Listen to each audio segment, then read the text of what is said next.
কবিতাৰ শিৰোনাম ধূসৰিত সপোন। ৰচনা আৰু কণ্ঠ শান্তনু কুমাৰ গগৈৰ।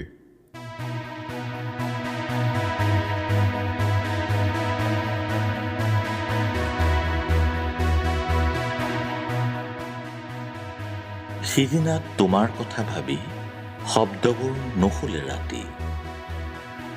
ফাগুনৰ শেষজাক বৰষুণে ধুই গ'ল মোৰ ওৰেটো নিশি। বৰষুণৰ ফাকেৰে বিন্দুতেই সিন্ধু আঁকি আহিব নেকি বিন্দুত চুম্বকীয় তৰংগলানি। হঠাতে পৰিৱৰ্তিত নৱকান্ত। বাৰিষাৰ ৰাতি তোমাৰ কবিক মনত পৰেনে অৰুন্ধতী।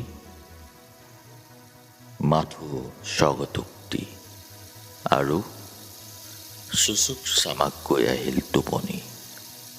সিদিনা ৰাতি তোমাৰ কথা ভাবি।